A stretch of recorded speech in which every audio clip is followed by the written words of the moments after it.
Información sobre el libro de Marcos.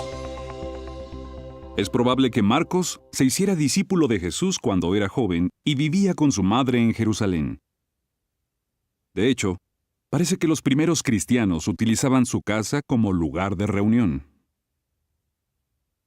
Aunque quizás Marcos no tuvo mucho contacto con Jesús, sí pasó tiempo con los apóstoles Pedro y Pablo y con su primo Bernabé. Tuvo el privilegio de ser compañero de Pablo y Bernabé en sus viajes misionales.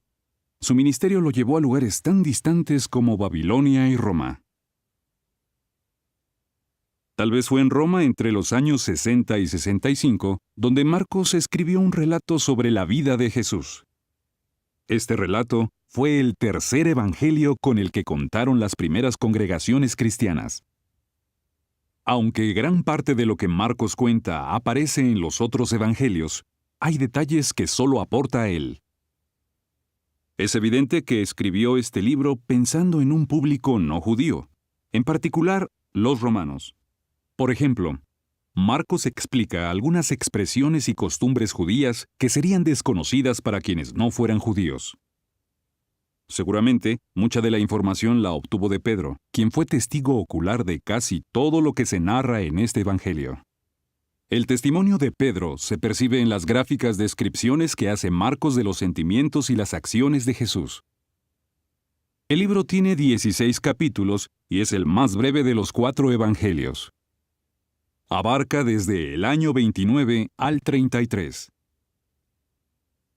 Los capítulos 1 a 10 comienzan con la predicación de Juan el Bautista y el bautismo de Jesús en el río Jordán. Luego Marcos narra los emocionantes 3 años y medio del ministerio de Jesús.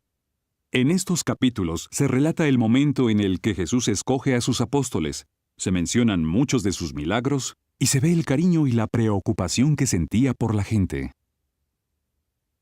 Los capítulos 11 a 15 narran la última semana del ministerio de Jesús hasta su arresto y ejecución.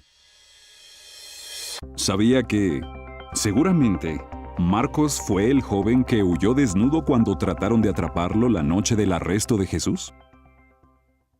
Por último, el capítulo 16 cuenta que 3 fieles mujeres fueron las primeras en descubrir que Jesús había resucitado.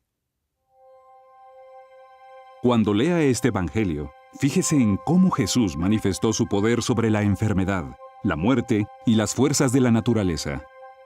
En cómo se interesó por la gente y la trató con cariño.